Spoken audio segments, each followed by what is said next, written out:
Depuis l'arrivée du Zétor, chaque visiteur de la ferme veut faire son petit tour de tracteur. Un peu comme un cheval, la bête rouge se laisse habituellement conduire gentiment, mais il suffit qu'elle sente un cavalier un peu moins expérimenté pour tenter de prendre le contrôle. Dès lors, l'exercice devient un peu plus chaotique. Le cavalier oublie rapidement de bien décomposer ses mouvements et la promenade se termine dans la confusion, avec un cavalier un peu secoué et un tracteur qui recule au point neutre et refuse d'avancer avec une vitesse engagée. Cette semaine, nous allons donc voir comment solutionner ce méli-mélo de boîte de vitesse.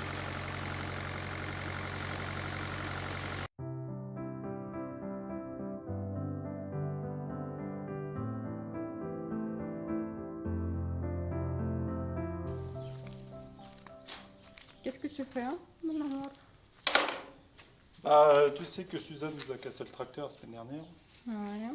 Enfin, cassé, c'est un bien grand mot, mais le résultat de. Je sais pas comment s'il est pris, mais maintenant, quand on est au point mort, le tracteur recule et le levier de vitesse ne va plus jusque-là, normalement, pour passer les premières et les marches arrière.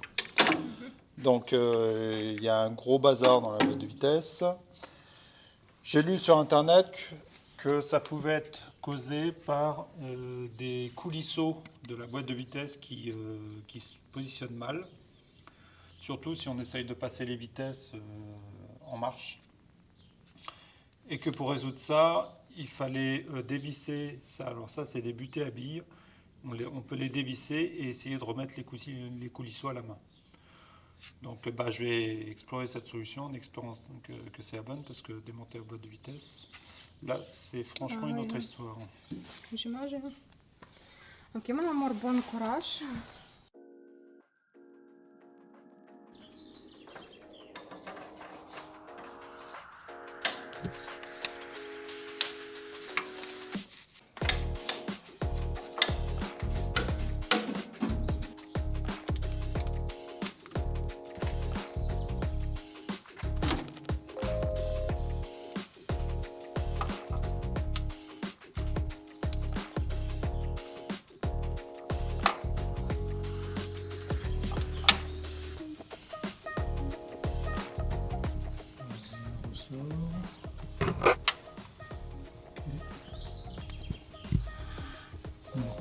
De la lumière, parce que je vois pas du tout ce que je fais. Je vois vraiment pas grand chose là-dedans. Et tu dois trouver quoi là-bas? Normalement, il y a une bille au bout du ressort. Et en dessous le ressort, il y a ces fameux coulisseaux. En dessous de la bille, il y a le fameux coulisseau. J'avoue que là, je ne vois rien du tout. Bon. Je vais peut-être dévisser celui d'à côté. Alors, je suis en train de penser qu'il faut peut-être enlever carrément toute cette pièce, là. Pas seulement la vis du dessus. À moins que ça soit soudé au châssis. Enfin. Bon.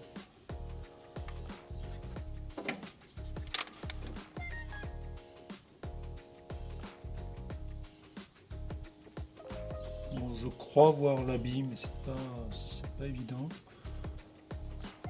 Et la question, c'est comment je retire la bille de ce qu'il y a là-dedans.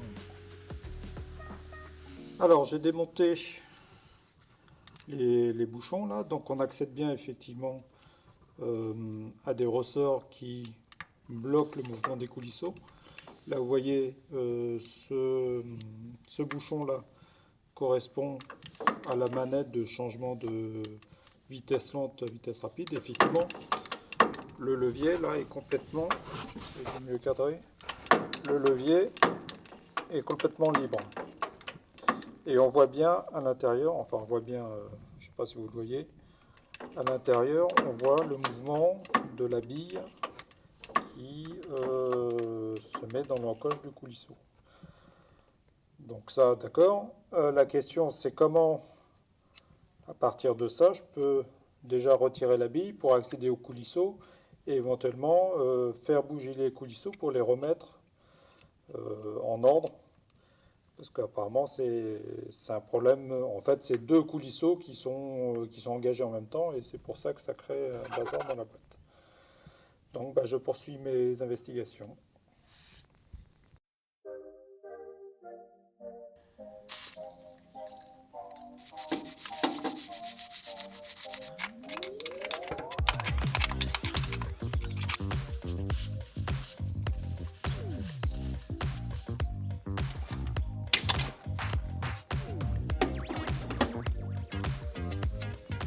Alors je ne veux surtout pas mettre de saleté dans la boîte. Donc j'y vais délicatement et de toute façon on va faire un bon nettoyage parce que c'est bien sale.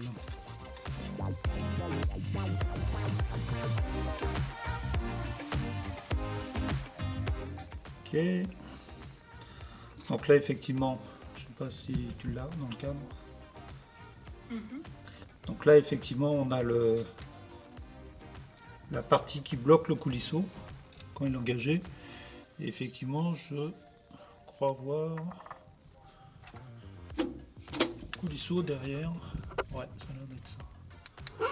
Bon. Alors ça correspond à cette manette là, donc vitesse rapide, vitesse lente, donc c'est pas ce qui m'intéresse, ça marche bien. Celui-là correspond à la prise de force, donc là aussi c'est pas ce qui m'intéresse. A priori c'est ces trois là qui correspondent au changement de vitesse qui m'intéresse. Donc bah, je vais dévisser puis voir à quoi ça ressemble. Donc on a cette butée là qui est arrêtée par le ressort qui vient là et le bouchon par dessus. Donc vous voyez, si je visse le bouchon,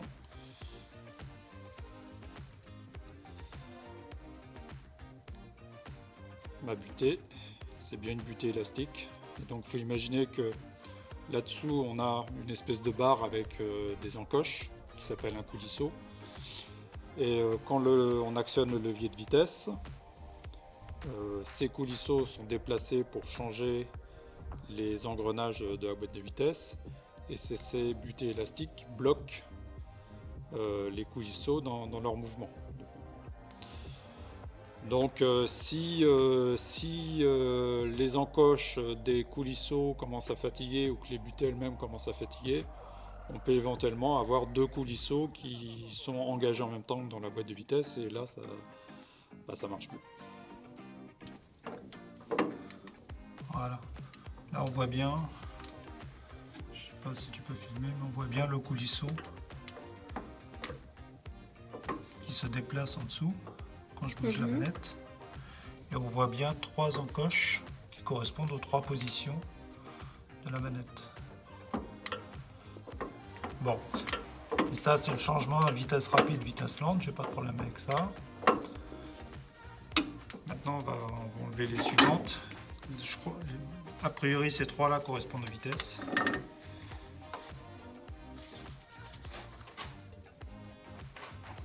Bon, je vais essayer d'utiliser des douilles, ça sera peut-être moins violent.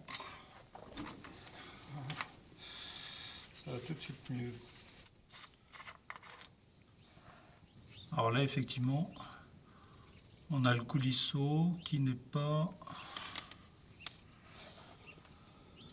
positionné sur une encoche. Ouais, l'encoche est là. Alors je vais ramener l'encoche ici. Le problème c'est que je sais pas, il y a normalement plusieurs positions, enfin plusieurs encoches et je sais pas sur laquelle il faut mettre. Bon, je vais regarder la doc.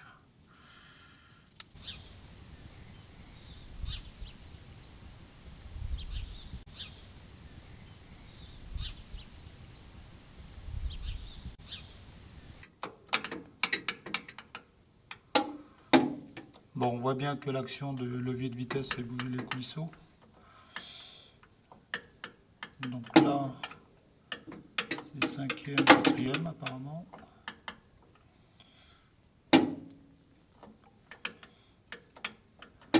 Donc là, on a visiblement, on a bien 6 positions, puisque sur chaque coulisseau, on a 2 encoches. Donc il y a apparemment 3 coulisseaux pour les vitesses qui sont les 3 là.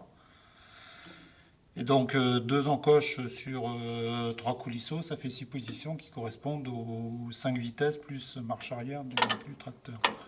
Je fais un petit test. Là je vais mettre le levier sur la deuxième, troisième. Donc là je vais passer en deuxième. Je reviens au point neutre. Et je passe en troisième. Donc là, visiblement, ça va bien. Et ce qui m'embête, c'est que mon levier de vitesse ne va toujours pas en butée pour aller prendre les vitesses 1 et 2. Enfin, pas 1 et 2, marche arrière et première. Ça fonctionne vraiment pas bien. Je pense que je ne vais pas échapper au fait de devoir démonter le couvercle de la boîte de vitesse et aller regarder à l'intérieur comment ça se passe. Bon, comme j'ai pas réussi à résoudre le problème avec en accédant à travers les bouchons là, je suis parti pour démonter le couvercle de la boîte de vitesse. Alors j'ai trouvé une procédure dans le manuel technique du tracteur. Et alors ce qu'il faut commencer par faire, c'est... Alors je vais vous mettre de côté parce que autrement je passe pas.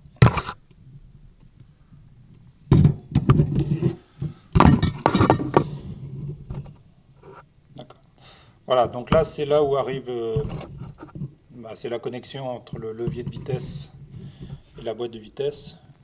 Et donc il y a une vis M8 à dévisser là pour retirer le levier de vitesse.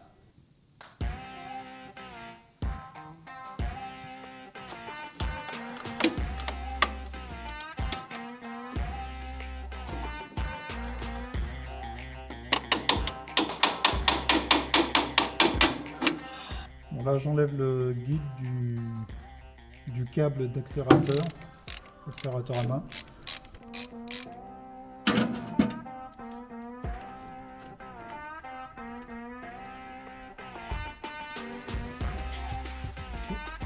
Bon, comme je vais démonter le frein à main, je préfère assurer le coup.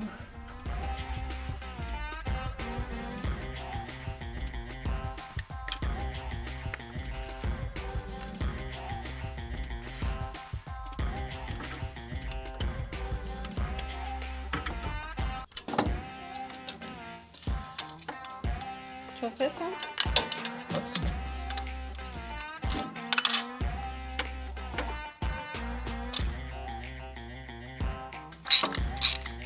Pourquoi tu fais ça? Parce que c'est dans la procédure. Et visiblement on ne peut pas soulever le couvercle si on n'a pas envie.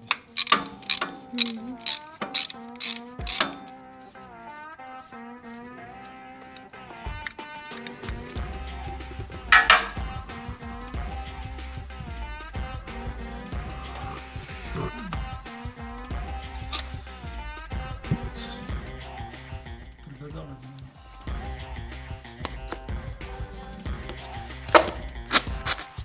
Oh bon. Ouais, parce qu'à la fin tu sais plus quoi et quoi.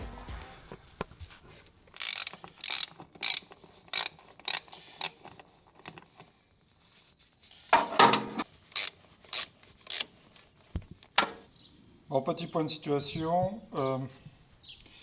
D'abord, le bornier, lorsque j'ai démonté, il a été complètement explosé.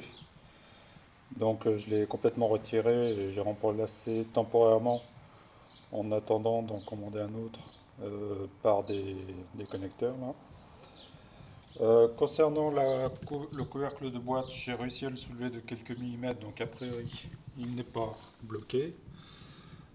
Par contre, ce que je vois pas trop, c'est que j'ai pas d'espace pour vraiment le soulever. Donc je vais peut-être devoir retirer le support de levier de vitesse là pour pouvoir soulever le couvercle de boîte. J'espère que je ne vais pas avoir à démonter tout le tableau de bord parce que là c'est quand même un gros morceau. D'autant que je ne sais pas du tout comment enlever le volant.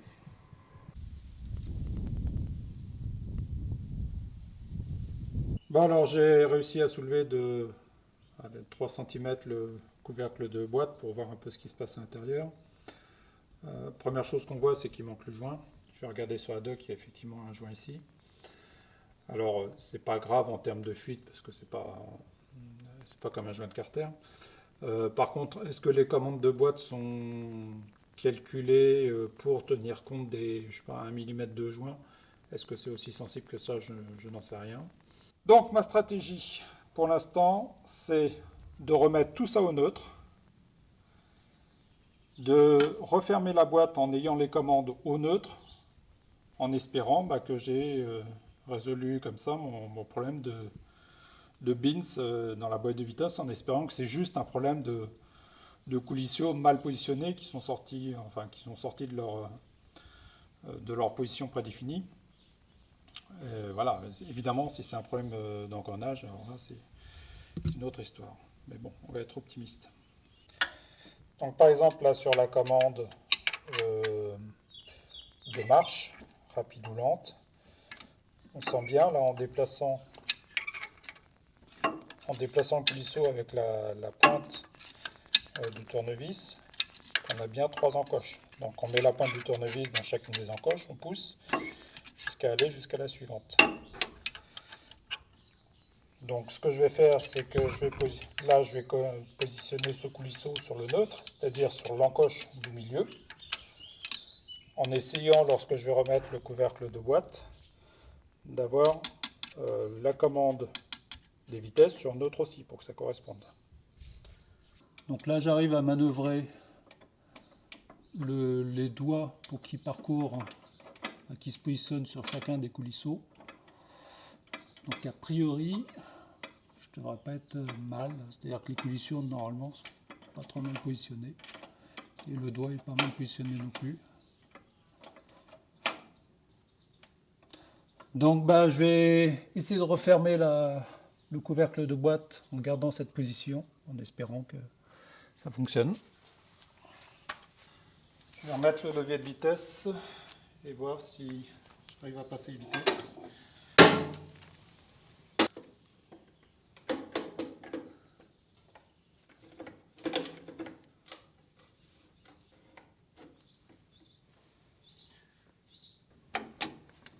Bon, je sens bien les 4 positions. Je vais revisser le couvercle et puis on va voir ce que ça donne. Bon, j'ai pas remis toutes les vis du couvercle, mais suffisamment pour que ça tienne bien. Là, c'est juste pour faire des essais. Donc, déjà, j'ai récupéré l'intégralité de la marge de manœuvre, c'est-à-dire que j'accède bien à toutes les vitesses. Donc là, marche arrière, première, je reviens au neutre.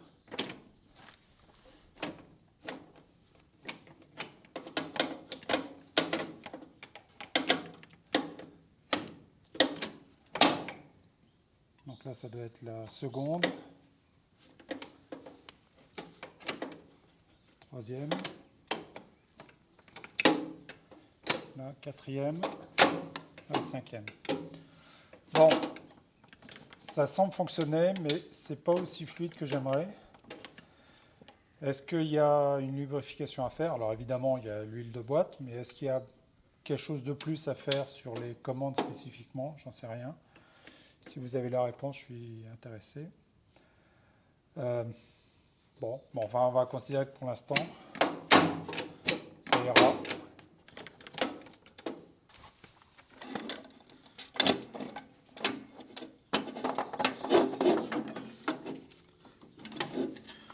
Peut-être un peu de jeu, j'aurais peut-être dû desserrer le frein là, avant de le démonter.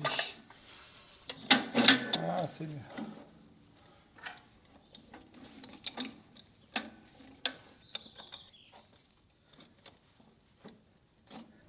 Bon, j'ai remonté tout ce qu'il y avait à remonter, j'ai graissé tout ce que je trouvais à graisser. Les vitesses, donc j'ai récupéré l'amplitude là. Mon levier avant était bloqué, j'arrivais pas à aller jusqu'au bout. Donc là j'ai toute l'amplitude. J'arrive à passer chacune des vitesses. Donc ça c'est plutôt positif. Le truc négatif c'est que les commandes là, les commandes de marche rapide et de PDF, ça ne va pas comme je veux. Elles ne vont pas sur toutes les positions. Alors je me demande si c'est le fait qu'il n'y ait pas de joint sur le couvercle de boîte qui fait que les commandes sont trop près des coulisseaux et que ça frotte trop ou enfin, que ça crée un problème d'une manière ou d'une autre. Bon, toujours est-il que là je vais tester les vitesses déjà et puis je regarderai ces problèmes de PDF et de marche un petit peu plus tard.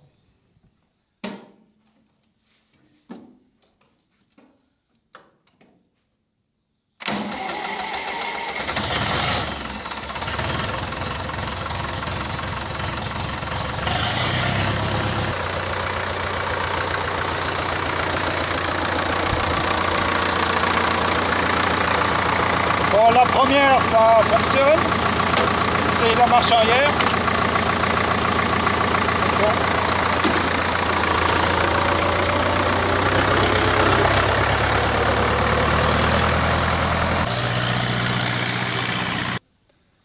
Bon, les vitesses fonctionnent, donc ça c'est déjà bien. Le sélecteur de PDF semble fonctionner correctement. Par contre, j'arrive plus à passer de vitesse rapide à vitesse de travail, à vitesse lente. Ça, je ne sais pas ce que c'est. Est-ce que c'est ce problème de joint? Est-ce que c'est autre chose? J'en sais rien. Il faut que je cherche encore. Et ouais, pas facile d'avoir un tracteur ancien. J'ai reçu le nouveau joint pour le couvercle de boîte de vitesse.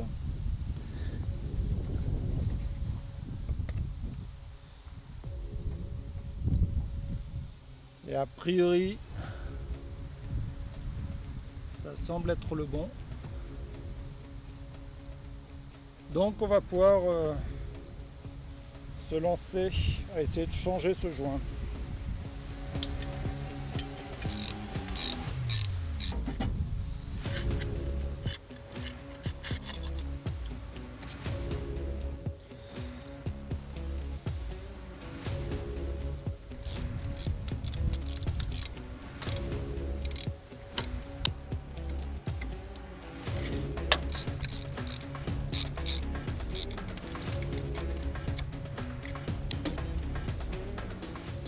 Ne parvenant pas à démonter toutes les commandes de boîte, je dois me résoudre à faire une coupure dans le joint pour le positionner.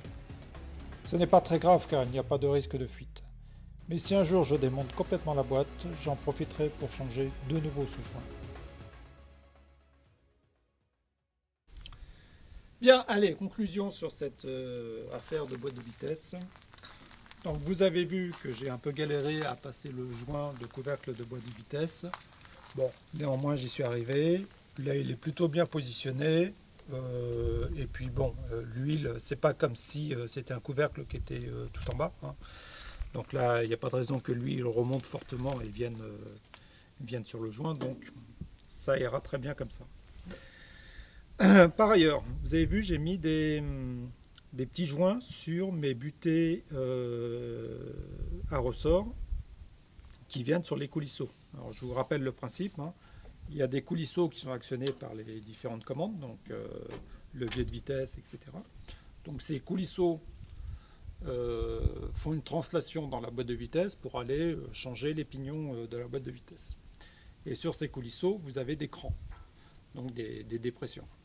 Et puis il y a la butée qui arrive avec sa tête qui est montée sur ressort et donc qui vient se bloquer dans le cran et donc bloquer le coulisseau.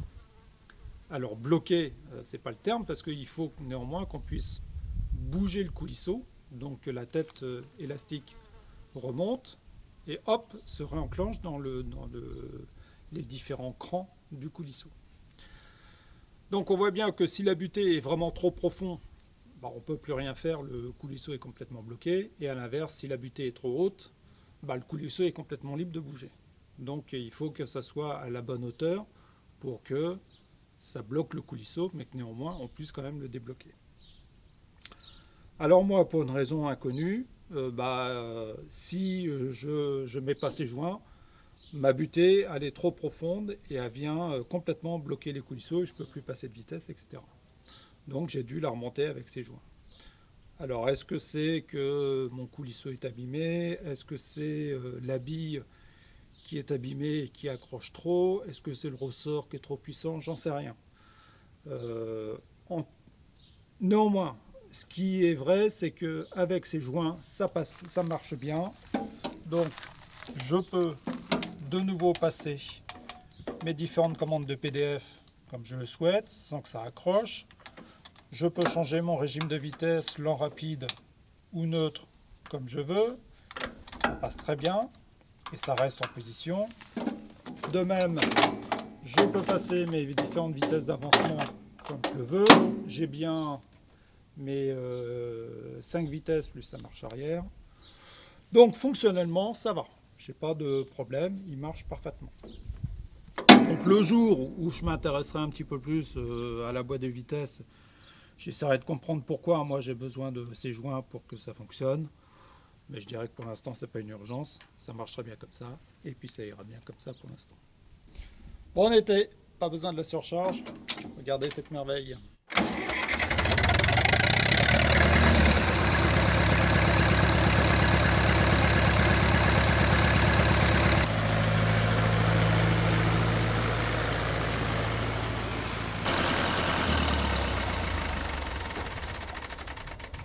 Bon, rassurez-vous, c'est pas le seul travail qu'il y a à faire sur le Zetor.